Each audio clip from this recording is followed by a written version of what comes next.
All right, y'all, we're going to stand and open up with the commandments of God. Brother James, bring us in. Happy Sabbath, brothers and sisters. Happy Sabbath, brother. Happy Sabbath, brothers and sisters out there on the line. We're going to do God's commandments. We'll start with Exodus 20:1-17. And God spake all these words, saying, I am the Lord thy God, which have brought thee out of the land of Egypt, out of the house of bondage. Thou shalt have no other gods before me. Thou shalt not make unto thee any graven image, or any likeness of anything that is in heaven above, that is in the earth beneath, or that is in the water under the earth. Thou shalt not bow down thyself to them, nor serve them. For I, the Lord thy God, am a jealous God, visiting the iniquities of the fathers upon the children unto the third and fourth generation of them that hate me, and showing mercy unto thousands of them that love me and keep my commandments. Thou shalt not take the name of the Lord thy God in vain, for the Lord would not hold him guiltless of taking his name in vain. Remember the Sabbath day to keep it holy. 6 days shalt thou labor and do all thy work, but the seventh day is the Sabbath of the Lord thy God. In it thou shalt not do any work, thou, nor thy son, nor thy daughter, thy manservant, nor thy maidservant, nor thy cattle, nor thy stranger that is within thy gates. For in 6 days the Lord made heaven and earth, the sea, and all that in them is, and rested the seventh day. Wherefore the Lord blessed the Sabbath day and hallowed it. Honor thy father and thy mother, that thy days may be long upon the earth, the land which the Lord thy God giveth thee. Thou shalt not kill, thou shalt not commit adultery, thou shalt not steal, thou shalt not bear false witness against thy neighbor, thou shalt not covet thy neighbor's house, thou shalt not covet thy neighbor's wife, nor his manservant, nor his maidservant, nor his ox, nor his ass, nor anything that is thy neighbor's. All right, brother, let's try Ecclesiastes chapter 12, verses 13 and 14. When you get it, go ahead.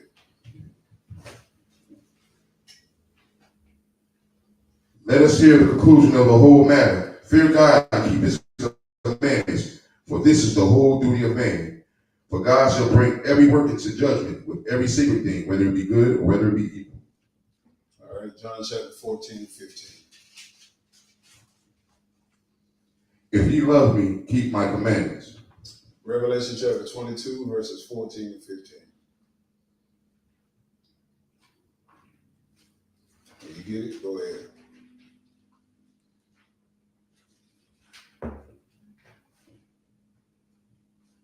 Blessed are they that do his commandments, that they may have right to the tree of life, and may enter in through the gates into the city. For without are dogs, and sorcerers, and whoremongers, and murderers, and idolaters, and whosoever loveth and maketh a lie. We have read the commandments of God in Jesus' mighty holy name. Amen. Amen.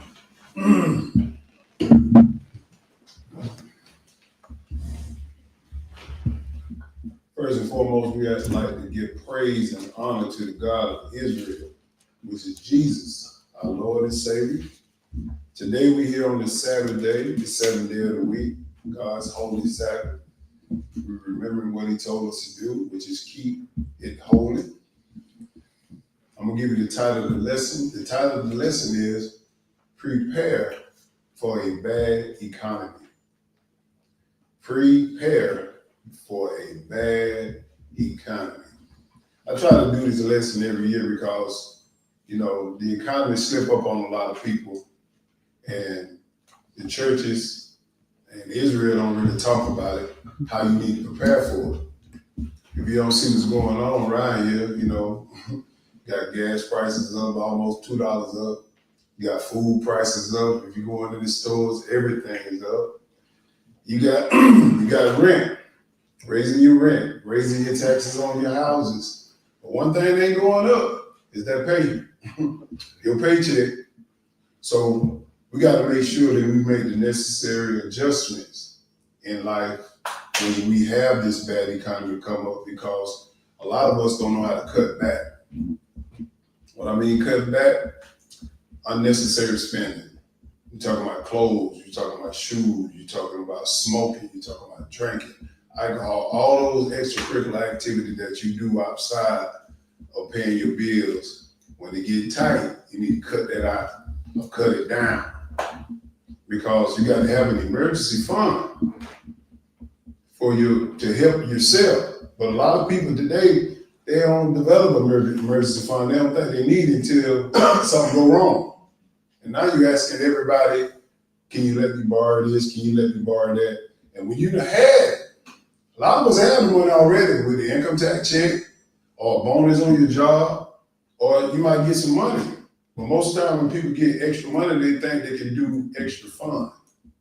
No, you get extra money, you need to put that aside, don't touch it. Come on, bro. Because something's gonna come up to take that money, whether it be a tire blowout, whether it be something with it happening with your house or anything, you're gonna need that money. Because your paycheck is not gonna cover it all, I'm telling you. It's not. The way this economy talking about now, what they talking about this economy, they talking about cutting off Social Security checks too. That's what they said was coming up. I was researching a little stuff about how the government was flowing. They said Social Security, they might be slacking in certain checks, government checks, where you get disabled veteran checks, all that. But so many people have faith in those institutions more than have faith in God. You got to work the system. You got to work the system. What I mean system is, understand what's going on in the world. You know, you slacking on some things, get yourself in order. You know food gonna go up, gas gonna go up. Well, we might have to take one car this week just to save some money so we can make sure we have a little extra a little later on. Everybody got these high car notes, house notes, and then you wonder why, stuff ain't running the way you run it. Your check is not going up. But everything that's around you going up. So this lesson put together to help us prepare the way God say prepare. We're going to turn to Malachi chapter 3 first. Malachi chapter 3. Because a lot of times people don't look at God first when you cut back. A lot of people will cut back on tithes and offering before they cut back on they little spending what they had. That's it. I can't pay these tithes. No, you ain't got to have that extra meal at the end of the week. You got to have that extra pack of cigarettes or that alcohol that you buy. Cut back on that. Don't cut back on God now. Because believe me, he don't want you robbing him, but he gonna rob you. He gonna rob you. But this is where people got to understand. Don't cut back on God because that's your lifeline. Yes. That's who supply you. You cut back on everything else in your life. All your little extra stuff that you like to do, cut back on it. You want to buy some clothes, you want to buy some shoes, you want this, you want to go on vacation, all this stuff. Cut back on that. Don't cut back on this. Let me show you something. Malachi chapter 3, we're going to start with verse 6. Let's see how God wants us to prepare for a bad economy. Verse 6, go ahead. For I am the Lord. For I am the Lord, I change not. Therefore, you ain't got to put it to you, my read. Therefore, you sons of Jacob are not consumed. You listen to what it says. I am the Lord. I don't change. A lot of people think because it's an Old Testament God, New Testament God, it's the same God. His name is Jesus. He don't change. Go ahead, brother. 7. Even from the days of your fathers, ye are gone away from mine ordinance, Yes, sir. and have not kept them. Return unto me, and I will return unto you, saith the Lord of hosts. You see what the Lord said? Return unto me, I will return unto you. You got to make sure you put some respect on God, rules and regulations. And he said, I return unto you. It's a question. Go ahead. But ye said, wherein shall we return? Like, what we shall return? Like, what you talking about, Lord? He gonna tell you right here. Go ahead. Will a man rob God? Yes, sir. Yet ye have robbed me. But ye said, wherein have you robbed me? In tithes and offerings. See, you robbing God in tithes and offerings. Everybody talking, man, tithe want money. I said, look, Abraham gave tithes at all. An offering, whatever you giving to God, an offering, you get whatever it is. If you want to be blessed, you better be doing this, giving something, doing something for the kingdom. He asked the question, will a man rob God? Yeah, you robbed me, but you say, wherein you robbed me? In tithes and offering. Whatever you giving God, Don't rob him of that first. That's your lifeline. That's how you prepare for a bad economy. You get God's stuff right first. Everybody else you cut back on. Don't cut back on this. Go ahead. 9. Ye are cursed with a curse, Yes, sir. for ye have robbed me, even this whole nation. You see what God said? You are cursed with a curse. I don't want to be cursed. That's why people don't get ahead. Because they gonna cut back on God. They're gonna buy that pack of cigarettes. They're gonna buy the alcohol. They're gonna go to the club. They're gonna buy some shoes. They're gonna buy some clothes. But when you get to them tithes and offering, oh, I can't pay that. I can't do that. No, you need to cut out the main source. You need to cut all the extracurricular activities out that you're doing in your past time. Not this. Go ahead. 10. Bring ye all the tithes into the storehouse, that there may be meat in my house. Yes, sir. And prove me now herewith, saith the Lord of hosts. If I will not open you the windows of heaven and pour you out a blessing, that there shall not be room enough to receive. See, I want a blessing. I want a blessing. And people say, well, he's talking about water. We say, oh, you're right, you're correct. He's talking about the crops. But you want God reign on the just as well as the unjust. However you want to put it. I want him to bless me. I don't care if it's through my land, through me, my body, or whatever. I want him to bless me. This is the reason why this verse 11 is what we're trying to avoid. Go ahead. 11. And I will rebuke the devourer of your sakes. See what he said? He said, I will rebuke the devourer of your sake. Something gonna devour what you got. You gotta make sure you don't let it devour your money, your house, whatever it is. God said, I will rebuke the devourer. I'll protect you if you bring these tithes and offering in. Respect me, and I'll respect you and protect you. Pick it up at 11 again. Go ahead. 11. And I will rebuke the devourer for your sake. Yes, sir. And he shall not destroy the fruits of your ground. Mm-hmm. Neither shall your vine cast her fruit before the time in the field, saith the Lord of hosts. It's timing, man. God give you the opportunity to grow crops. He talking about crops right here, because that's what people made their money by. Back then, crops, animals, and all that. He rebuked the devourer so the devourer won't come through and eat up your extras. Destroy what you planted in the ground. That's right. Whatever it is, if you're working, you want to be the next man promoted. If you on a job or in a business, you want to make sure your business prosper. This is how it starts right here, y'all. This is how you prepare. Get your money right with God first. Then he gonna take care of you. Go ahead. 12. And all nations shall call you blessed, for ye shall be a delightsome land, saith the Lord of hosts. If he makes you calling you blessed, a lot of people don't understand it. They calling you cursed. Because every time you see you with a hand out, you can't help nobody. You got to make sure that you operate like God wants us to operate in the kingdom. Absolutely. We got to operate this, be a blessing to somebody. But if we are out here spending all this money on our fun time, unnecessary spending, we ain't got nothing to help nobody. And when the pain of devour come to us, it come up short. We ain't got enough money to keep us going for the rest of the month, week, or whatever. Right. So this is what God wants us to make sure that we prepare for a better economy. Keep these tithes and offering in order. Do what you're supposed to do. Because God loves a cheerful giver now. Let's go to 2 Corinthians chapter 9. 2 Corinthians chapter 9 and verse 5. See, we got to get the foundation right. People don't want to talk about no money. I ain't asking for no money because I work. I don't get paid. I'm just trying to make sure you get what you need, your protection when the bad economy hits. God will protect you in this bad economy if you're doing it the way he tell you to do it. Bring them tithes and offering, give it to him. And this ain't no lesson about on tithes and offering. We're just trying to show you about how to prepare for this bad economy. Verse 5.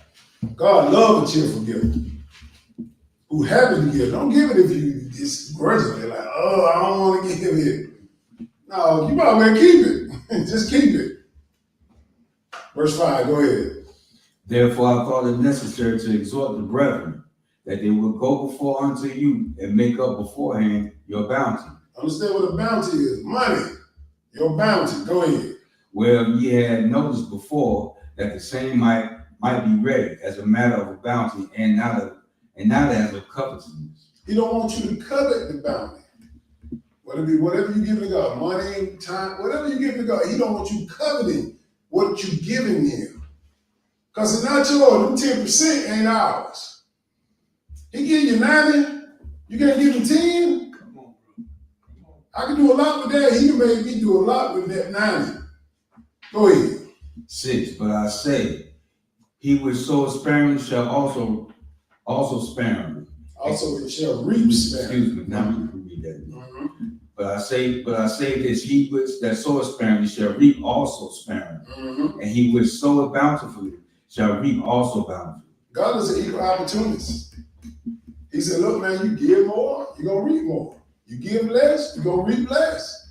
You're always going to be in a struggle because you ain't thinking about him. You're thinking about yourself and what make you feel good. Go ahead. 7. Yeah, 7. verse 7. Mhm. Every man according as he purposes in his heart, so let him give, not grudgingly or of necessity, for God loveth a cheerful giver. See what he said? Every man according to as he purposed in his heart. You got to get in your mind, okay, get it set. Like, okay, keep me from grudging something, let me get it set. I can't get it through the 10, I can do 5 to work myself up to the 10. So if I'm doing the 10, gonna make me grudge and give it and all, I'm gonna give, just work my way up to the 10 or to the 15 or to the, however way you want it, how much you want to give. But do not, I stress it, do not give it grudge. You might well keep it. Because he's not gonna honor it. He loves a cheerful giver who loves to give. When I take this money out of my pocket and give it, I don't even think nothing about it. It's like repetition, it's like everyday thing, like I'm gonna get up and wash my face. I ain't got no problem. Go ahead, bro. 8. And God is able to make all grace abound towards you, that ye always having all sufficiency in all things, may abound to every good work. See what it said? He said, you always have sufficiency in all things. Everything. That's in your health, that's in your finance, everything. If you think about him first, don't give grudgingly, you give cheerfully. He will bless you. Go ahead, bro. 9. As it is written, he hath dispersed abroad, he hath given to the poor, his righteousness remaining forever. Ooh, he had dispersed abroad. I want some of that disbursement, man. I want some of that. If you're tired of struggling, especially when everybody ain't got that, when you need something everybody else ain't got that, especially in this economy, when food going up, insurance going up, health care going up, everything going up. You can't even afford this stuff. If you ain't feeling it, boy, you want to be rich. Let's go to Luke chapter 16. Let's see another way to prepare for a bad economy that most people don't think about. We got to be on. We got to have some guidelines. Israel don't talk about money too much inside the church because half of the pastors they in bad debt themselves.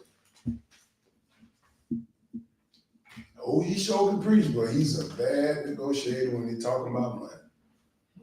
You get a lot of preachers, man, get the church in a whole bunch of debt because they don't understand money. They're trying to do like everybody else, go get these bills, go get that stuff. Man, it ain't time for that. It ain't time for that. Everybody want to move so fast, but everybody don't want to move fast and put that money in their plate. That's what make it go. Let me show you something here. Luke chapter 16 and verse 9. Verse 9, go ahead. And I say unto you, make to yourselves friends of the mammon of unrighteousness, that when ye fail, they may receive you into everlasting habitations. What do that mean? Wow. He says, I say unto you, make yourself friends with mammon of unrighteousness, that when you have failed, that you may be received into an everlasting habitation. That's talking about you, whoever giving out the money, the bankers, the credit card, the creditors. Make yourself friends with them so when you fall on a hard time, they go look, oh, Jeff, he paid on time. Let's give him another loan. Corey, he paid on time. Let's give him another loan. They unrighteous anyway. They charge you 29, 33% on a credit card, 10, 11% on car notes. They ain't your friend. That's unrighteousness. But God said, make yourself friends with them. Do what you're supposed to do. Pay your credit card on time. Pay your bills on time or your car note so you won't get bad credit. Then you fall in some hard time like in this bad economy. Hey, I need a little increase on my credit card. Can you increase my credit card by 1,000? Oh yeah, we'll do that, Mr. Jones. Yeah, you paying good. But Mr. Jones ain't paying good. Man, get out of my face, man. Decline. This is what he's telling you. Make yourself friends with Mammon. Mammon need money. Money. And these people that own all the money, it ain't us. You gotta make yourself friend with the bankers. Make your friend with the credit card people. Make sure your credit is straight. Go ahead. 10. He that is faithful in that which is least is faithful also in much. And he that is unjust in the least is unjust also in much. How a person gonna give you $5,000 credit card line when you can't keep $300 line paying them on time? He ain't gonna give you no $5,000. You can't keep 300 on task. You gotta keep this stuff on task for these creditors to give you a little extra money, give you more credit line. That'll help you through this bad economy. That will help you. Go ahead. 11. If therefore ye have not been faithful in unrighteous mammon, who will commit to your trust in true riches? See what he says there? You weren't faithful with the little bit you had, the little $300 credit line. Now you want $5,000?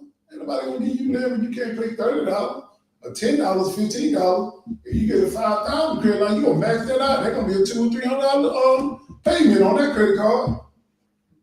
I'm just using credit card as an example. It could be a bank loan, it could be anything, because these people, these unrighteous people own all these corporations. We don't own this stuff. We don't own Wall Street. We don't own stocks and bonds. We go up there and buy some, but they are the owners. They give you the opportunity to buy.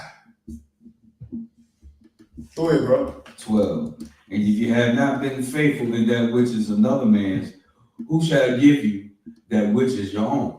A lot of people want their own car. A lot of people want their own business. A lot of people want their own title. They want to be a manager or something. They want to be in charge of something.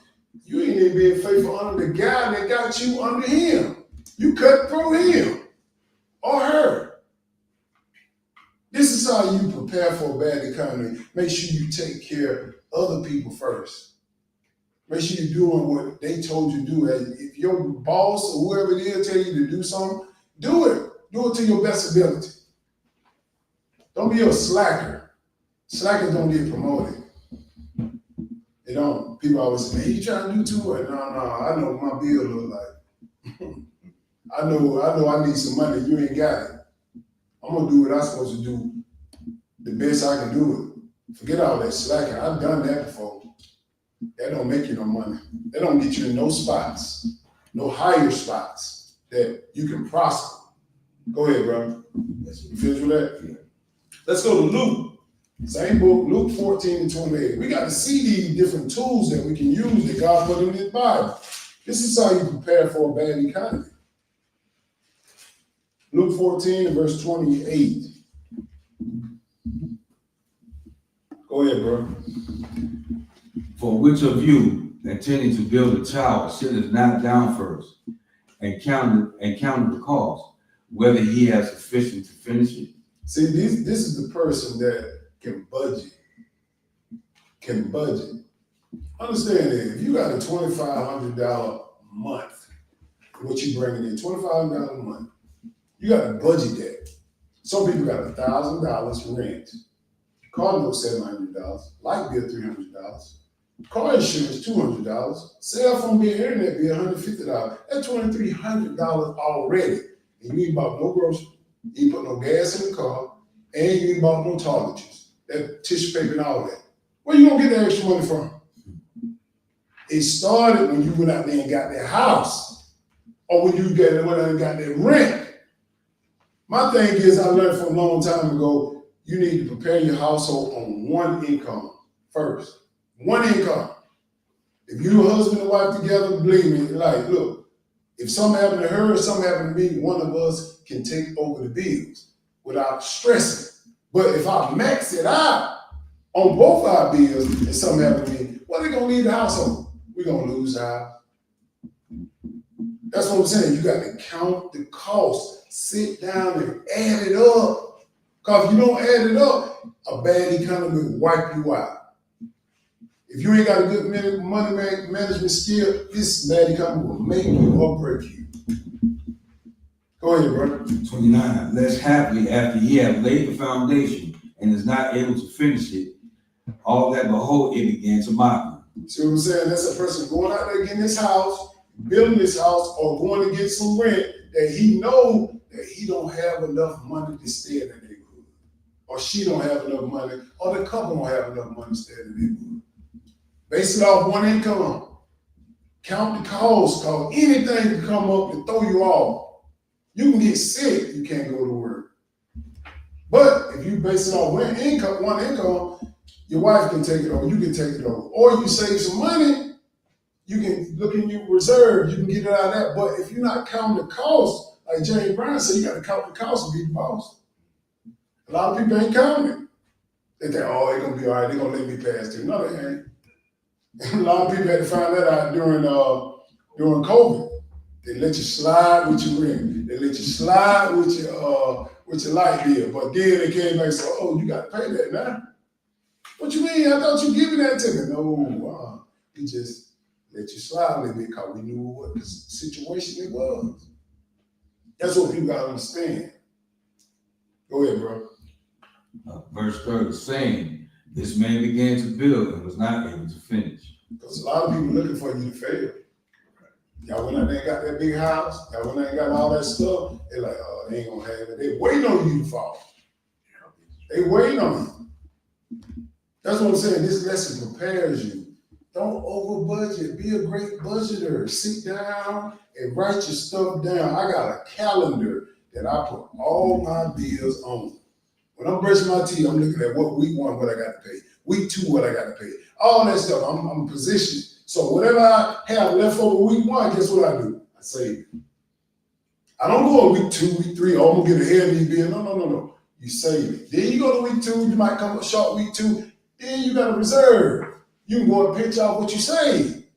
Then you make ends meet on week 2. Week 3, you might not have to pay that much. You might get half of your check. You put that in the savings. That is how you develop a savings. Because you know what's going into your account and you know what's coming out. Most people just paying bills.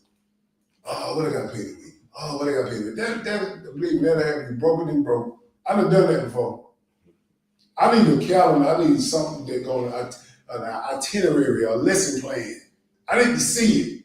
Because I know I got a lot of stuff I'm doing. And it slips my mind from the pay. I got to write it down. Write it down. You feel that? Yeah. Let's go Genesis chapter 41. Proverbs. Proverbs?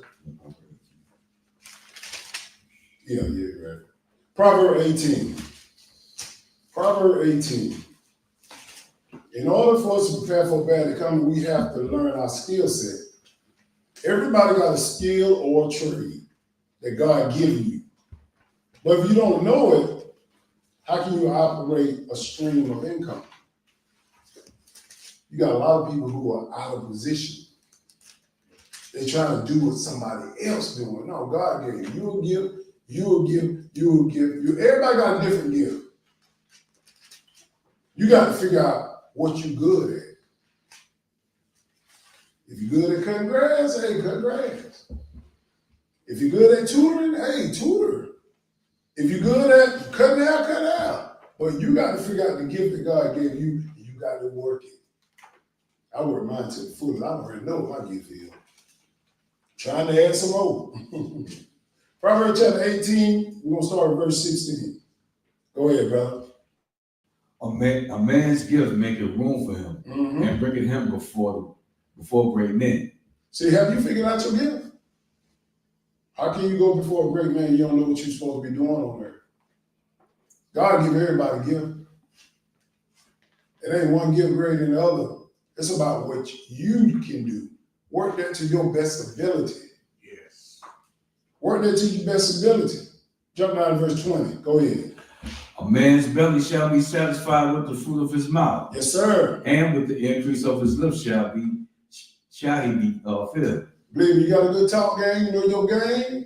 Hey, your belly gonna be filled because you know how to position yourself.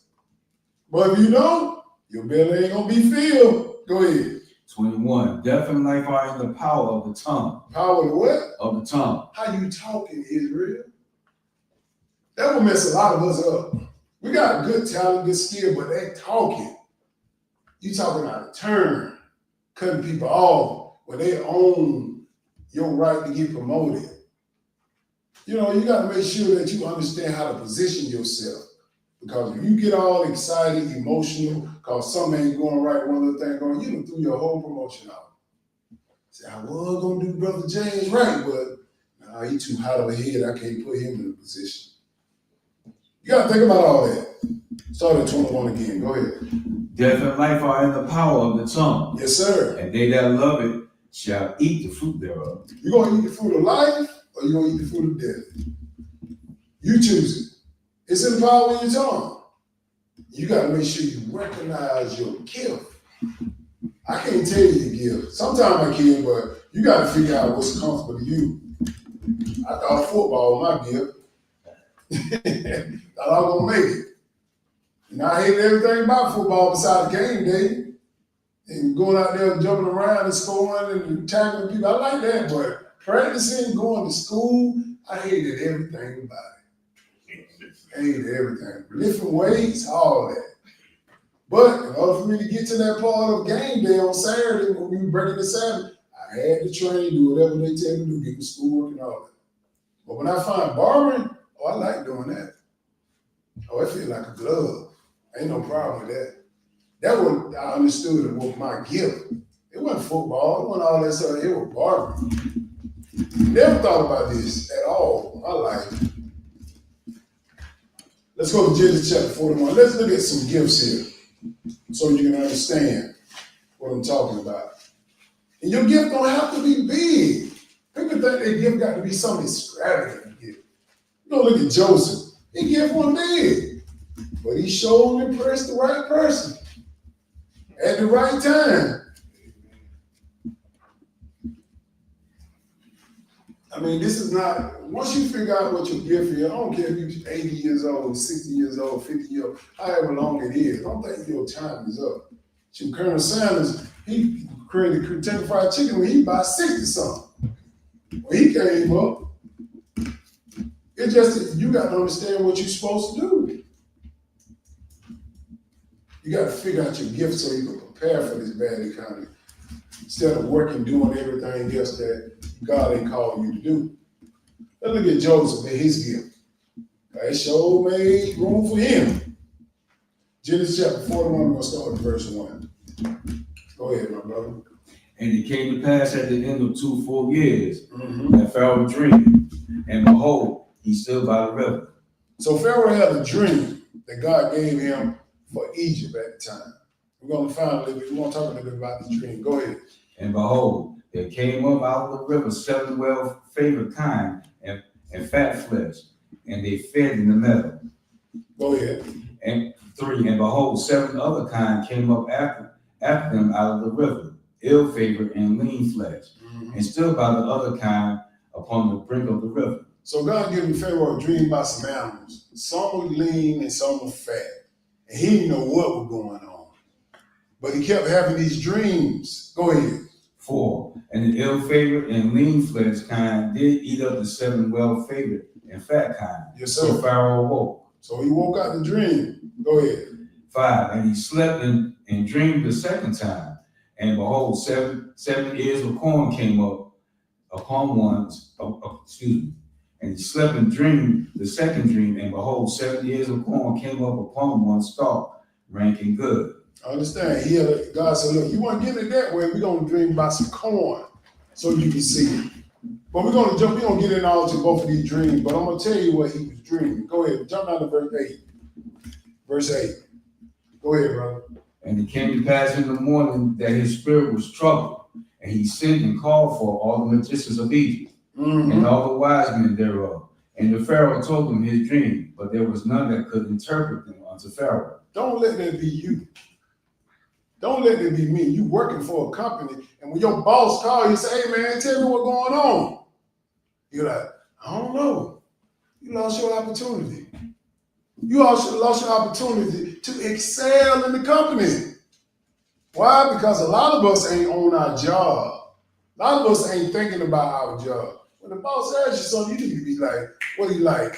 You know what I'm saying? Everything you like. And his dream came up, and they couldn't tell him. Go ahead, bro. Verse 9.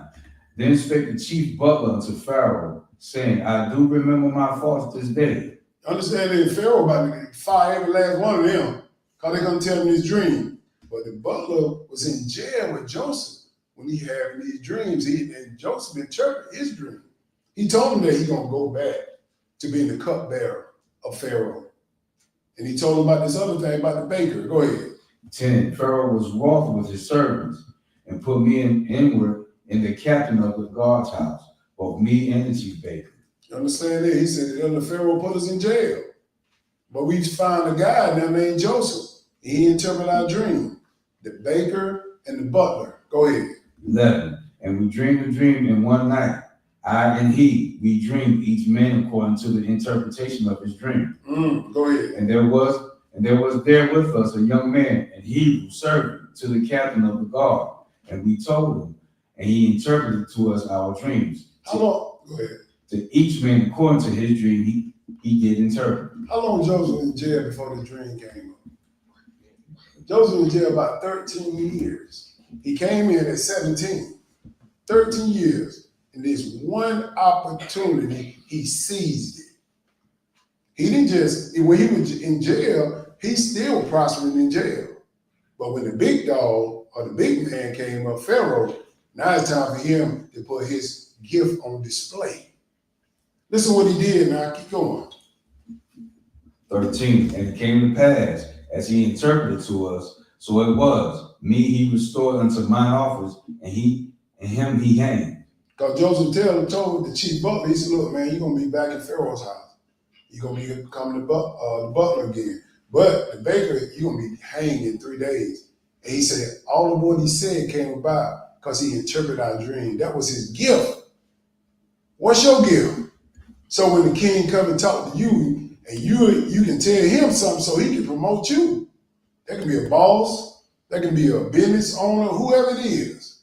But a lot of us ain't ready. A lot of us ain't operating in our gift. We operating in folly. We're operating in all this crazy stuff that's going on Facebook and social media. We're not focused on our gift. We ain't looking at it. We think it's small because you can write. We think it's small because you can play an instrument. So to somebody else, that's big. You got to find out who want me.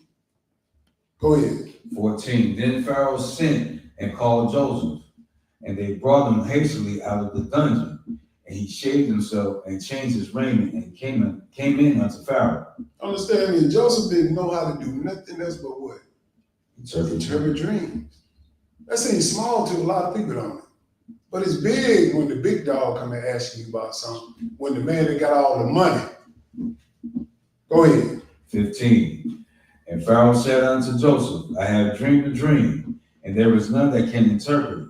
And I have heard say of thee, that thou canst understand a dream and to interpret. He said, I heard about you. They say you can interpret dreams. Let's see your work, boy.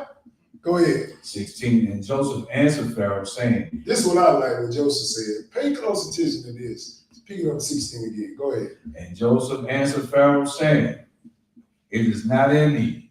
God shall give Pharaoh an answer of peace. Woo! We put respect on God first. You hear a lot of people always say, why you always got to talk about God? Why you always got to say Jesus? Because he got the power to make me do what I'm doing. You even make me disrespect my God. That's what Joseph said, hold up, it's not in me. He said, God shall give Pharaoh the answer. It be answer of peace. That's respect. When you doing something for God, man, don't get up there like you puffed up like it's all you. I pulled it up out the mud. Now you can pull nothing up with some land. Go ahead. What we at now? Yeah, 17. Go ahead, brother. And Pharaoh said unto Joseph, in my dream, behold, I stood upon the bank of the river. Now he started explaining the dream that we talked about, the ill-favored kind of cows, the ill and the good cow, which was big. But I'm gonna get down to the interpretation, verse 25. Jump down to verse 25. Go ahead. And Joseph said unto Pharaoh, the dream of Pharaoh is one. God has showed Pharaoh what he is about to do. So Joseph telling him, he said, Pharaoh, look, God has showed you. Because a lot of times kings over lands or presidents over land, we don't understand why they're doing what they do. But God influenced the minds of the presidents, the mind. He said, I set up kings and take down kings. Don't think that king running this thing by himself. When he get too almighty, God will take him down. Remember what Herod did last week, we talked about it. Mm-hmm. God killed him, ate him up with worms. So Pharaoh like, man, I got this dream, man. And Joseph about to get an interpretation from God, what it means.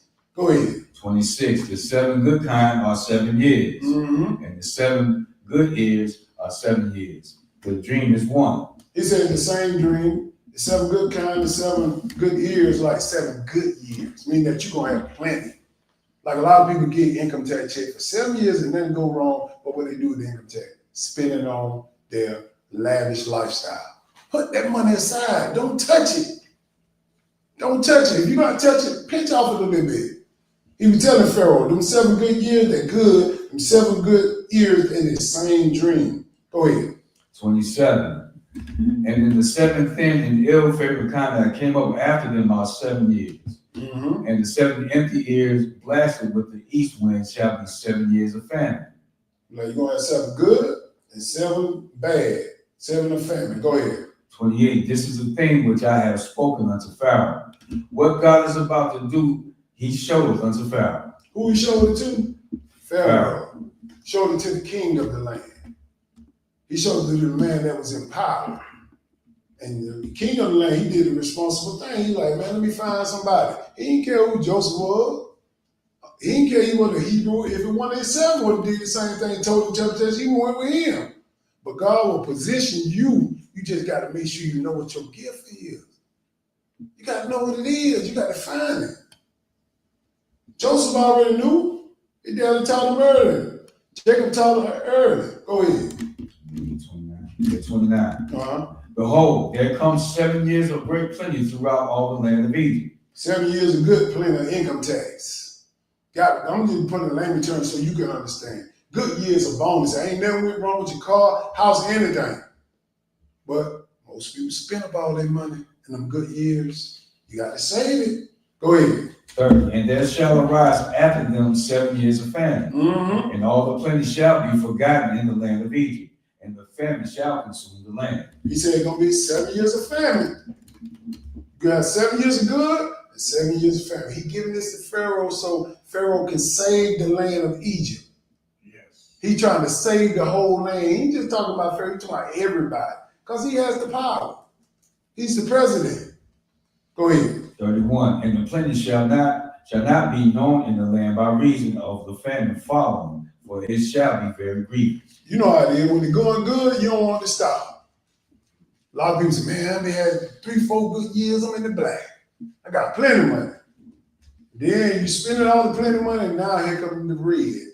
The other 3-4 years. Now you ain't got nothing, but you had it. Go ahead, brother.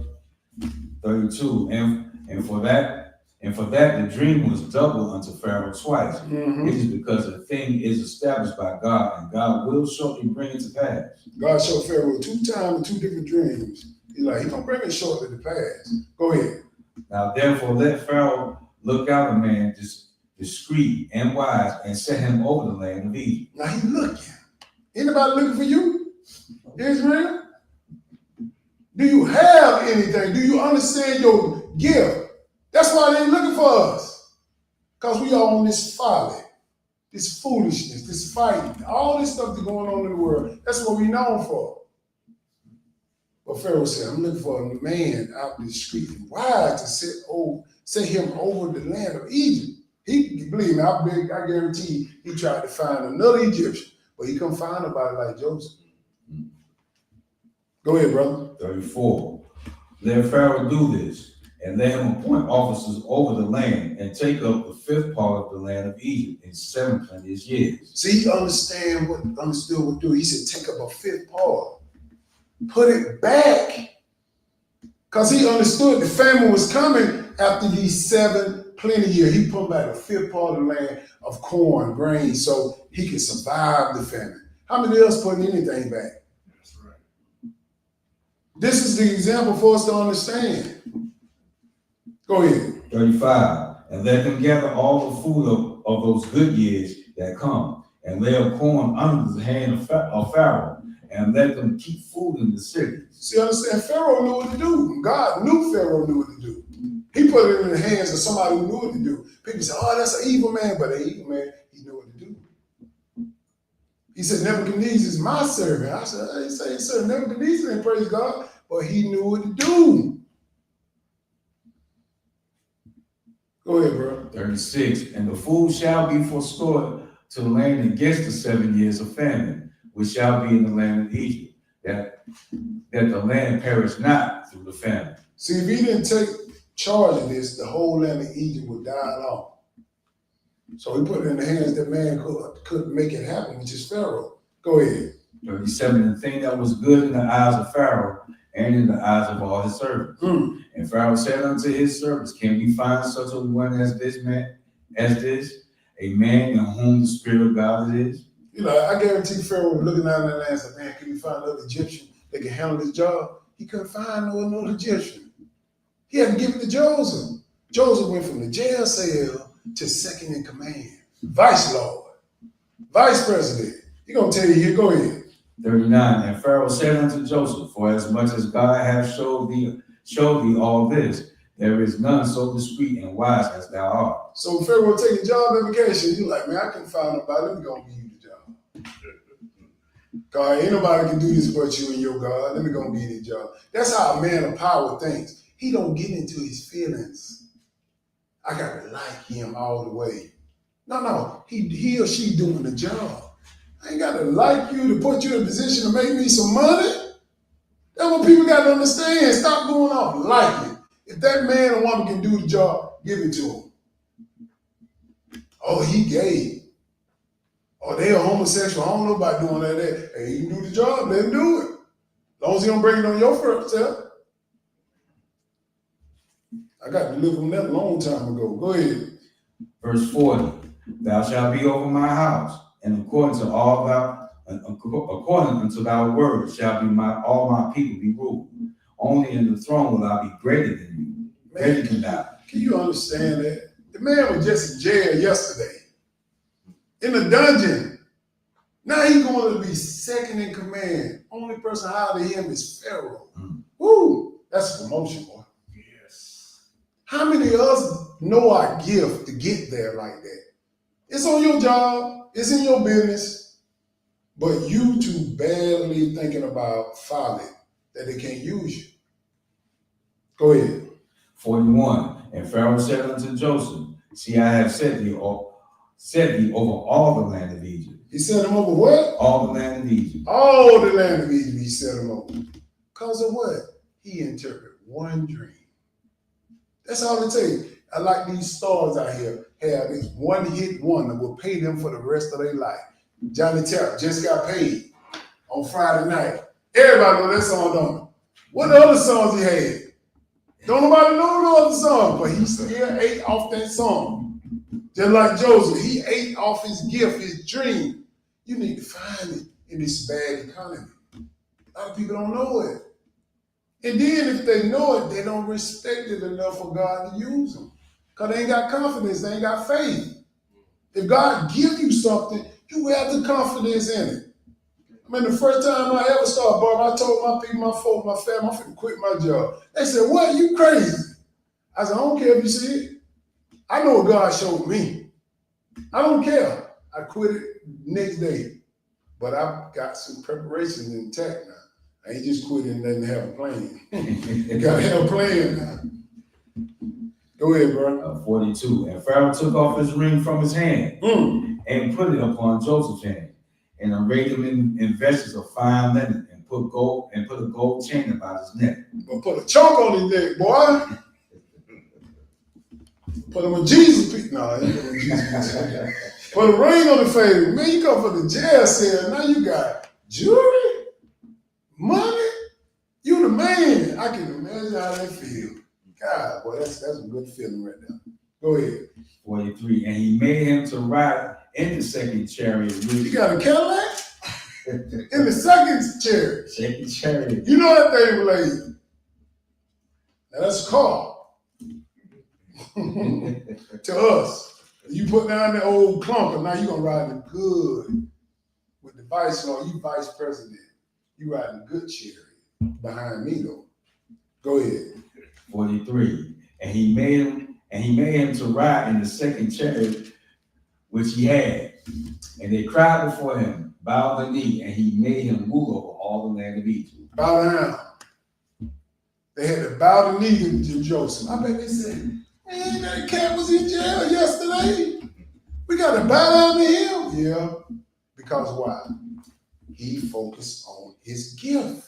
He never let it go. While he was in jail for 13 years, he was still working.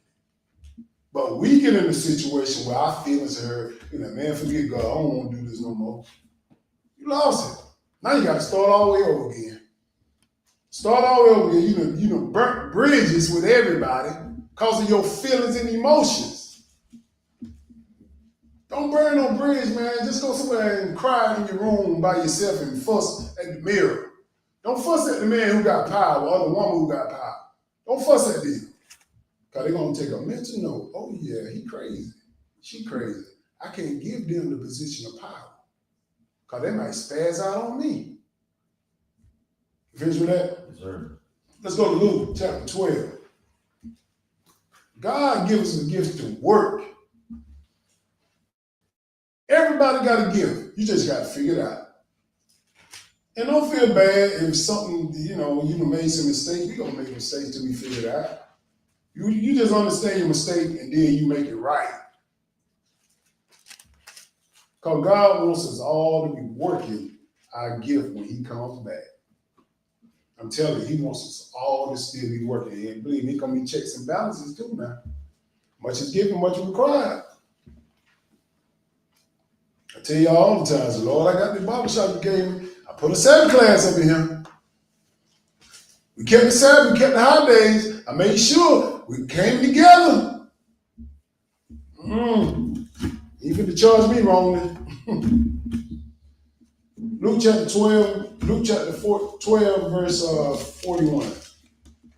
Can you get it, brother? Go ahead. Then Peter said unto him, Lord, speakest thou this parable unto us, or Yes, even to all? Mm-hmm. And the Lord said, Who then that is faithful and wise steward, whom his Lord shall make ruler over his household, to give them their portion of meat in due season? See, that steward is like a manager or somebody in a position of power or somebody that can manage something. God said, I'm watching you. The gift I gave you, see if you can manage it correctly.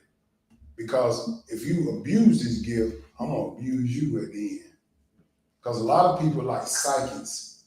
That's a spiritual gift, but they use it for evil. Miss Cleo telling people fortune, all this voodoo and all this stuff. You can be a psychic, you can be a prophet, but they rather use it for evil. God said, look, man, I'm going to make sure I deal with you when I get back. Go ahead. 43. Blessed is that servant whom his Lord, when he cometh, shall find so doing. He said, blessed is his servant, blessed is that servant whom his Lord, when he cometh, shall find so doing. God wants to make sure you doing your gift. Whatever it is God gave inside of you, he want to make sure you doing it. But if you ain't doing it, he gonna deal with you. Go ahead. 44. Of a truth I say unto you, that he will make him ruler over all that he had. So if you're doing your gift, when he comes back in the kingdom, he's gonna make you ruler over all he has.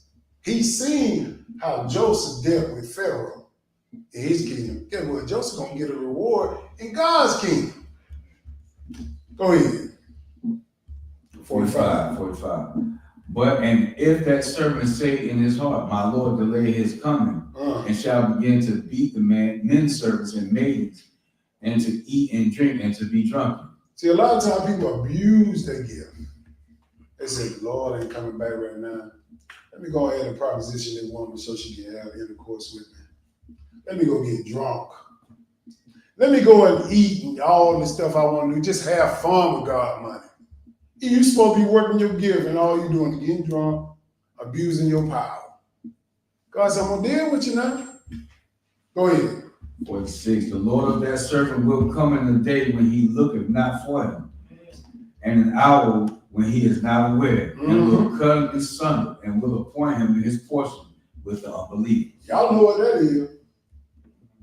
He said, the Lord of the servant will come in that day when he looketh not for him. A lot of people think they can time God.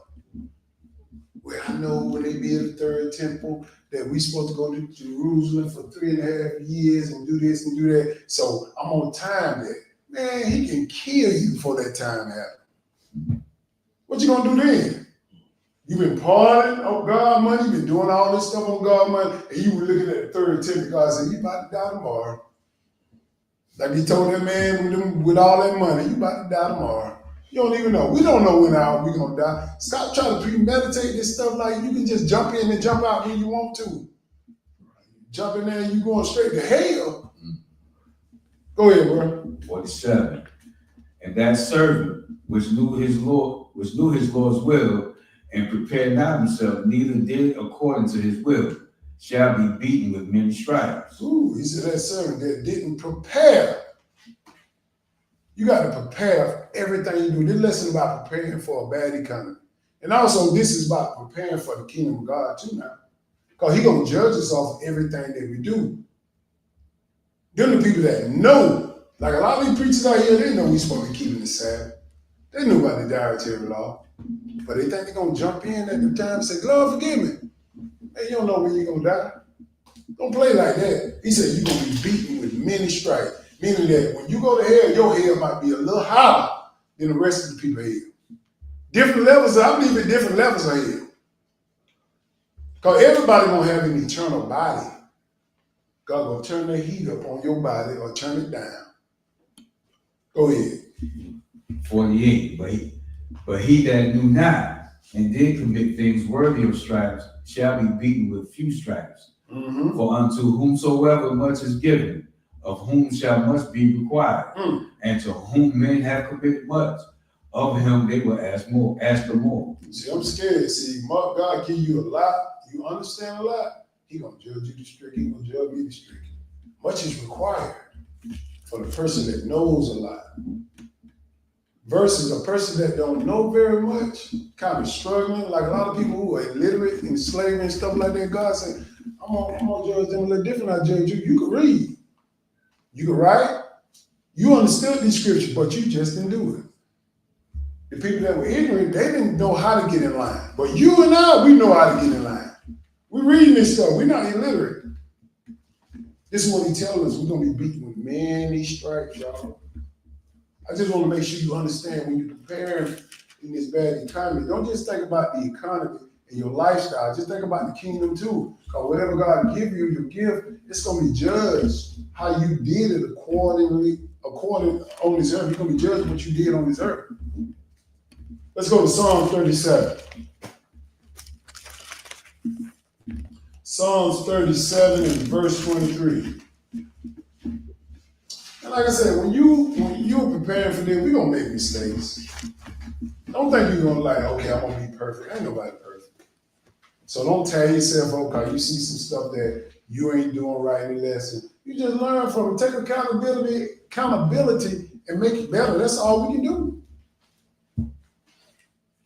Sure, I see myself all in this thing tore up. I can do a whole lot better. I'm trying.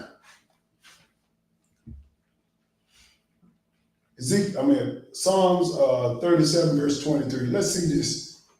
about these mistakes. God gonna help us do it. He gonna help us do it. Go ahead. The steps of a good man are ordered by the Lord, and he delighted in his way. See what it said? The steps of a good man or woman is delighted by the Lord.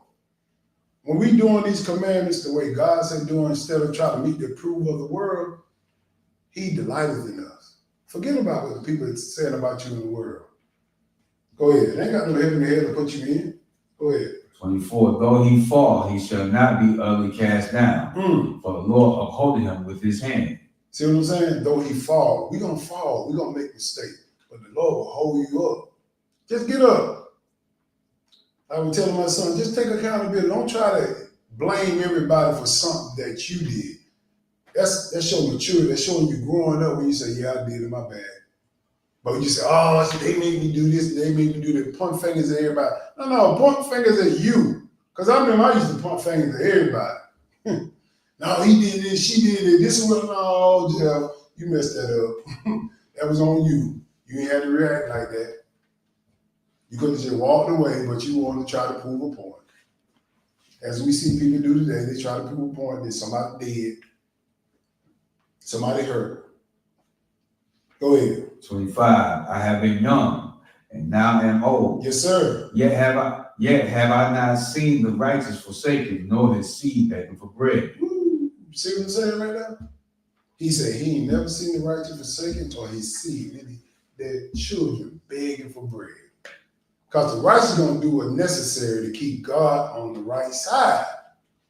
When Joseph went to prison, he wasn't begging bread. He became the lead in jail, the head man. When he got out, he was just second in command, even higher position. Just because the situation that you in, you thinking that, oh, God ain't gonna promote me, he gonna do nothing for me and all this stuff. Stop being on that guilt trip. Man, get some motivation, get some faith. Go and get by yourself. Know what killed a lot of people's faith? Who they hang around with. That's what killed a lot of people's faith. It's taking them down. Getting drunk with them. They go over there and get drunk with you, drink with you, do smoke with you, all that stuff with you and all this stuff. And they ain't got no life in them. None to help you. They want you on their level. Then when the bad economy comes, when situation hit your life, hey, bro, you think you can let me hold this? Oh, I ain't got it. Well, they ain't got it because they doing less than what you doing. Playing around. Go ahead. 26, he is ever merciful and lending, and his seed is blessed. He said, he ever merciful. I need some mercy. Lendeth. He gonna lend to you. Because you following what you're supposed to do in this world. Make sure your credit is straight. Make sure you pay your bills. He gonna position people to help you. Believe me, I done had that happen to me. Because I know my credit was jacked up. But he positioned people to help me. He said, his seed shall be blessed. Meaning your children that walk behind you, they can be blessed because of what you did. Oh, you Jeff Parkinson? Okay, come on, let him on in. Oh, you Jeff Parkinson? Come on, let him on in. I tell everybody that know me, I say, whatever my kids are doing, if they are hurting or need something, I say, you help them. I'm going to set it straight when I get there. And I do the same for your kids. That's how you do it. And you respect them, and people respect you, and they'll look out for your people. Go ahead. 27, depart from evil and do good and dwell forevermore. That's what our problem is. We can't depart from evil because evil too fun. we like to look at all crazy stuff online. We like to go through life and joking around, drinking, smoking, getting pissy drunk and all that stuff. You don't know what you did, but we had a good time. How's that getting you anywhere? You're in the same mode, same status you've been for 10 years. Something got to change. So that what happened to me. I said, man, I can't go down like this. I had to change because I got tired of hitting that brick wall. Boom, boom. Go ahead, brother. 28, for the Lord loveth judgment, and for the Lord loveth judgment, and forsaketh not his saints. They are preserved forever, but the seed of the wicked shall be cut off. We don't want to be the seed of the wicked. You know what they cut off mean? They're going to be in a lake of fire. Love judgment. When somebody set you straight, take accountability for it. Like, okay, yeah, man, I messed up. Don't be saying, oh, if you would have said this, I wouldn't have did it. No, it's about how you reacted to it. It's how I reacted to it. Too emotional. You start reacting to stuff. They know they can push your buttons and get you saying some stuff. Now you saying to yourself, man, I shouldn't have said that. I shouldn't have done this. A lot of people that got themselves jacked up because of emotions. God can't prosper us when we too emotional. Go ahead. 29. The righteous shall inherit the land and dwell therein forever. Yes, sir. The mouth of the righteous speaketh wisdom, and his tongue talketh of judgment. What's coming out your mouth? Words of God. A lot of people with words of God ain't coming out their mouth. They talking with their friends, what they saying? Yeah, you seen that girl ladder? Yeah. I wonder what I can do with it. You seen that dude ladder? Yeah. You look good. Wonder what I can do with it. That stuff ain't wisdom. And the friends you hang around with, they are putting a whole bunch of cursing on you because you can't get out of that mode because of the people you hang around with. I've been there. I had to leave people alone, man, because man, if I keep hanging with you, I'm gonna slip. Go ahead, bro. 31. The law of his God is in his heart. Mm. None of his steps shall slide. Can people see the law in your heart, in your mind? Or you sliding with the rest of the people? Oh God, you see, man, that angel standing right there. He see it all. He see even you fornicating in your mind. They see it all. God is a mind reader. Go ahead. 32. The wicked watcheth the righteous and seeketh to slay him. Cause they watching you now. They wanna take you down. I always tell my kids, they watching you, seeing if you're gonna fail. They say, man, he can't have all that, or she can't have all that. They wait for you to fall. And someone will throw booby traps so you can fall. We been there, everybody had them snakes in the grass, them backstabbers, who you thought were your friends. Will slay you. And hold it, put their head behind their back. I ain't do nothing that with me. Go ahead, bro. 33. The Lord will not leave him in his hand, nor condemn him when he is judged. See, what that mean? The Lord will not leave you in your hands. A lot of times you might get locked up, you might get persecuted for a time. Don't spaz out, don't crash out. I remember that kid from LSU, the wide receiver. He knew he didn't kill that lady in an accident. But guess what he did? He went and killed himself, committed suicide. Man, if I ain't hit nobody, if I ain't killed nobody, I just got to go through it. God said, he said, tell me right, the Lord will not leave him in his hands, nor condemn him when he is judged. They figured it out after he killed himself. He came up 10 minutes later. But he crashed out too early because he couldn't go through it. That's why you need to put yourself through a little pain, y'all, and go through it. Stop crashing out because of a little sign of pain or somebody disrespect you or hurt your feelings. Man, the devil trying to get you to push that button of suicide. Yes. Verse 34, go ahead. Wait on the Lord and keep his way, and he shall exalt thee to inherit the land. When the wicked are cut off, thou shalt see it. All the stuff that's going on in the land, we see this stuff being bad. We be like, man, why God ain't killing these wicked people? Pedophilia, rapes, and all this stuff of little children, all this stuff going on. Why God ain't? Their time coming. And God said, wait on him. He gonna take care of it. Go ahead. 35. I have seen the wicked in great power and spreading himself like a green bay tree. Ain't we seeing that today? The wicked in great power. Look at all of them. Donald Trump, Epstein, all in great. I don't think Epstein dead anyway. He's lying anyway. That man disappeared on the island somewhere. They got too much money and power. That man got a whole island. You think he's gonna go in prison and kill himself? He got dirt on everybody. That's me. Go ahead. 36. Yet he passed away, and lo, he was not. Yeah, I saw him, but he could not be found. Go ahead. Mark the perfect man and behold the upright, for the end of that man is peace. Mark the perfect man. Get around perfect people. Mark them. Hang with them. Instead of hanging with all them wicked folk, you know where they're going. They're going to hell. They might be prospering, doing their thing, but the end game is hell for them. Go ahead. 38, but the transgressors shall be destroyed together. The end of the wicked shall be cut off. See what he said there? That's the sinners. The transgressors are going to be destroyed together. Go ahead. But the salvation of the righteous is of the Lord. He is their strength in time of trouble. You better find the righteous and hang with them. Salvation of the righteous, man. You got to be with them because they're going to have strength in the time of trouble. They're going to be lifted. Not ChatGPT. Go ahead. Verse 40, and the Lord shall help them and deliver them. He shall deliver them from the wicked and save them because they trust in him. Because they do what? They trust in him. Trust in him. You got to trust the process. A lot of people can't trust the process because they think God's taking too long. Like I said, Colonel Salmon, he was 60 years old before he got KFC. Samuel Jackson didn't get his first big role till he was 45. All this stuff, we putting time limits on stuff. God said, you ain't ready, you ain't ready, you ain't ready yet. If he give you these certain things, he knows that you're going to run away and do something to hurt you. Ready for that? Yes, sir. Let's go to 2 Kings chapter 4. Let's look at a woman with some oil. A woman with some oil. 2 Kings chapter 4, we're going to start at verse 1. God will make something out of nothing, y'all.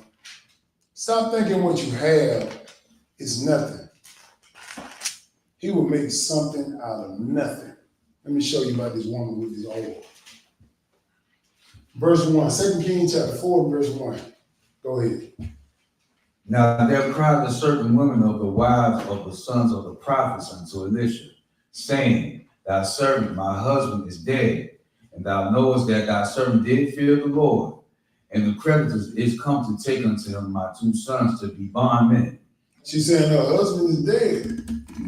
Now she ain't got enough money to take care of her sons. Now the creditors come and get their sons and put them in jail. Well, put them in some type of bondsman. They got to work for them because she in debt to them. Go ahead. Verse 2, and Elisha said unto her, what shall I do for thee? Tell me, what hast thou in the house? And she said, thy handmaid had not anything in the house, save a pot of oil. He asked her the first thing. That was the man of God. He's like, hey man, what you got in your house? What you got in your house that's valuable? What you got in your house? She said, I ain't got nothing but some oil. Check out what God did with that oil. Go ahead.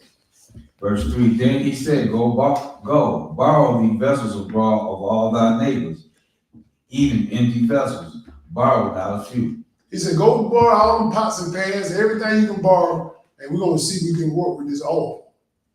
You might have got something in your house that you think is not valuable until you talk to somebody who understands value.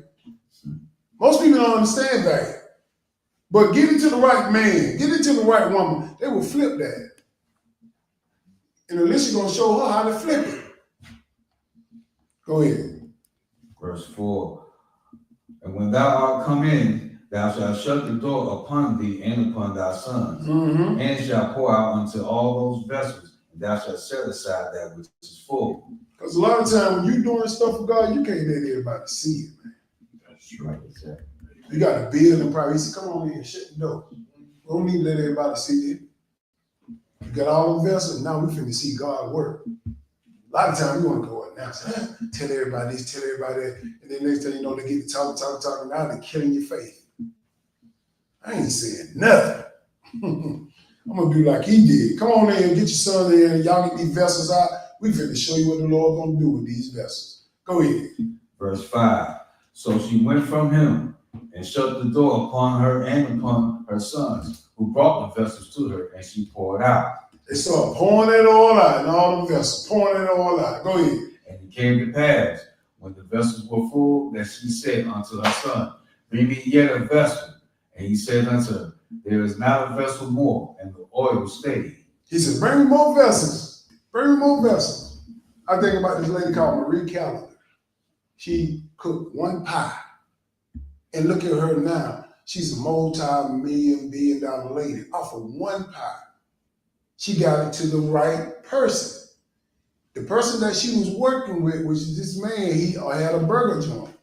And the burger joint was going down. She said, hey, let me make a pie. And the pie started selling faster and faster and faster off of one pie. But she got it to the right man. When she got it to the right man, just like this vessel right here, she got it to the right man. We ain't got nothing but some oil. He said, just keep pouring it. Just keep making these pies and we're going to sell them. Y'all don't understand our value. You can make good cookies, pies, cakes, whatever. You think it's just small. The neighborhood like my icy cups. Man, you could be selling all that. How you think these little icy cups came about? Somebody had to put the ingredients in there to start their own icy cup or popsicle recipe. But you think it's small. Just like this lady. And what happened when she figured out, got all these vessels filled up? Go ahead. Then she came, verse 7, then she came and told the man of God, and he said, go, sell the oil, and pay thy debt, and live thou and thy children of the rest. She had enough money to go pay off her debt. Wow. All her children with the rest. What recipe, what things you have in your house? You're sitting up there trying to worry about doing what somebody else is doing. That's their gift. That's their, what they got, what you got in your house that's valuable. Let's go to Luke chapter 16. You know why you don't know what you got in there? Because you keep hanging around them drunks. You keep hanging around people that ain't got no value. And they laughing at you, having a good time, because I've been there, and laughing at me, and they ain't giving me nothing. And I'm struggling. Corey, you laughing?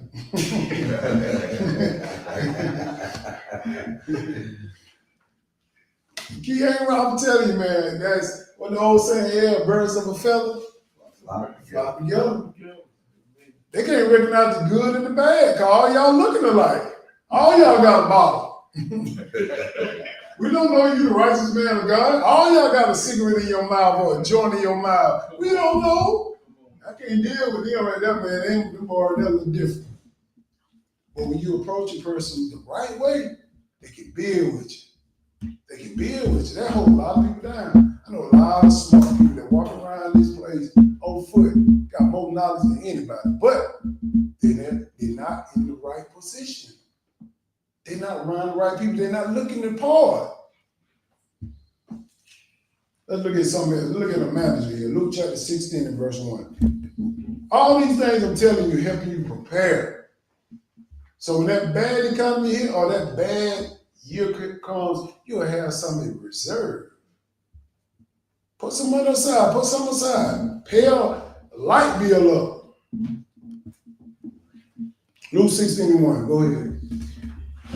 And he said unto his disciples, there was a certain rich man which had a steward, and the same was accused unto him that he had wasted his goods. So the rich man had a manager, which is a steward over his goods, but he was wasting it. Wasting it. He wasn't taking good care of it. Now it's time for some checks and balances now. The rich man coming back, he wants some accountability. Go ahead. Verse 2, and he called him and said unto him, how is it that I hid this of thee? Give an account of thy stewardship, for thou mayest be no longer steward. He said, man, I heard about you abusing my money. I hear about it. He said, now I want you to give accountability of your stewardship. Let me see what you're working with. Let me see the books. Let me see where my money going. Now listen what happened to the steward. Go ahead. Then the steward said within himself, what shall I do? For my Lord taketh away from me the stewardship. I cannot dig, to beg I am ashamed. That suicide, man, ain't about that hard labor. I can't dig and go out there and work hard on that, son. I'm a pretty boy. Shoot, I work inside. I work with the paperwork. He said, I can't dig, I can't get accountability. But check out what the steward did, though. He was smart for doing this. Go ahead. Verse 4, I am resolved what to do, that when I am put out of the stewardship, that I may receive thee into their house. Go ahead. So he called every one of his Lord's debtors unto him, and said unto the first, How much owest thou unto my Lord? So he called all the debtors, one that owed his Lord money. He called them up. He asked them, how much you owe? Go ahead. And he said, 100 measures of oil. Mm-hmm. And he said unto him, Take thy bill, and sit down quickly, and write 50. He said, look, man, take your bill, write down 50. He cooking the books now. He said, how much you owe? Because the Lord wanted to see what he was doing, giving accountability of all this stuff. He ain't have a 50. He owed him 100, but he ain't have a 50. Go ahead. Then said he to another, And how much owest thou? And he said, 100 measures of wheat. And he said unto him, Take thy bill, and write 80. So he write it down. Take the bill and write 80, because he got to get his man some checks and balances here. Go ahead. And the Lord commended the unjust steward, because he had done wisely. For the children of this world are in their generation wiser than the children of light. You see what he said though? He didn't just crash out. Oh man, he's like, okay, man, let me go ahead and get some on these books so this man can see what I'm doing with his money. Don't crash out. Make do with what you can, what you got. Just like a lot of people. Prime example, a person goes up owing something to somebody. Instead of them calling them and say, hey man, I'm gonna be a little late with this, I ain't got this money. And the old boy say, hey man, how much you got? He said, I ain't got but 50, but I owe you 100 or 200. That will make everything right. Just giving that 50 or that 20 or whatever you can give instead of avoiding them. That creates problems. Especially when a rich man he entrusted you with his goods and you out there wasting it. You ain't taking accountability on who you giving this money out to. You ain't got nothing for me to see. So he had to go down and write this stuff down to show the rich man what he's doing. Just like you and I, when we on these jobs, when we talking to people, man, you be the one that taking notes. Instead of sitting up here just looking at me, you better be writing some stuff down so you can go back and refer to it. A lot of people don't understand that. You can't get all this stuff just listen to me just like that. I didn't get it like this. I had to write stuff down with my teacher. I took notes, boy. It was hard for me to understand. I wasn't no note taker. I had to learn how to take notes. Because in school, I said, if I didn't get it from the teacher, I ain't going to get it. I ain't going home and study. But this right here, I had to take notes and listen. Listen, take notes and listen. But I want to make sure everybody understands we got some hard times coming. We got some hard times coming, but it's going to be up to you and me to make sure that we're putting something back for them hard times. Don't think people going to help you, man. Help yourself. I thank you for your time. Take it off, read the announcement. You turn your mic off right away.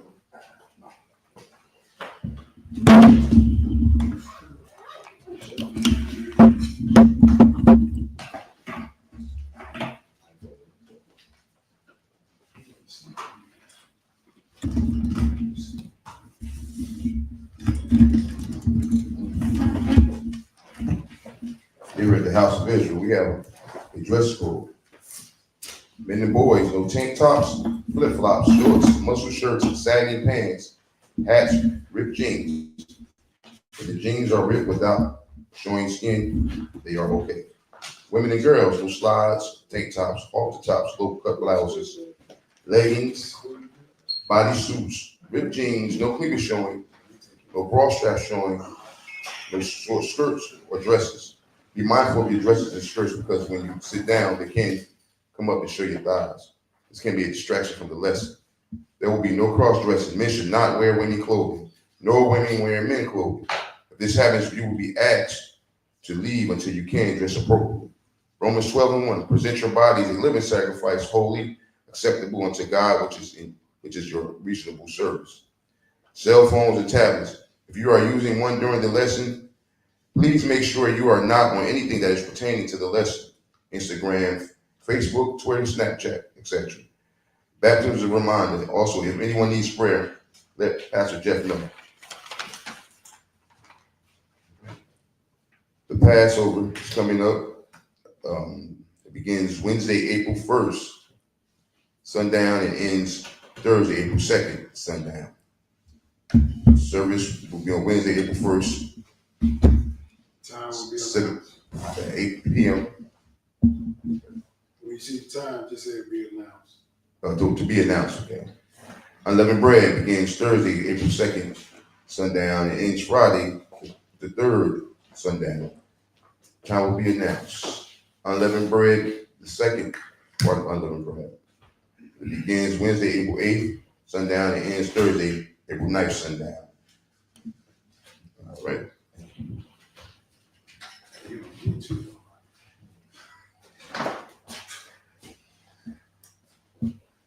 James Jones. We gonna get it right. We gonna get it right. All right, y'all gonna stand and close out. All the handicapped people, hurry up and stand up. You know what I'm talking about. Eat all that credit. All right, Brother Corey. Yes, sir. This man therefore pray ye, Our Father which art in heaven. Our Father which art in heaven. Hallowed be thy name. Hallowed be thy name. Thy kingdom come. Thy kingdom come. Thy will be done in earth. Thy will be done in earth As it is in heaven. as it is in heaven. Give us this day Give us this day our daily bread. our daily bread, And forgive us our debts. and forgive us our debts As we forgive our debtors. as we forgive our debtors. And lead us not into temptation. And lead us not into temptation, But deliver us from evil. but deliver us from evil. For thine is the kingdom. For thine is the kingdom, And the power. and the power, And the glory. and the glory, Forever. forever. Amen. Amen.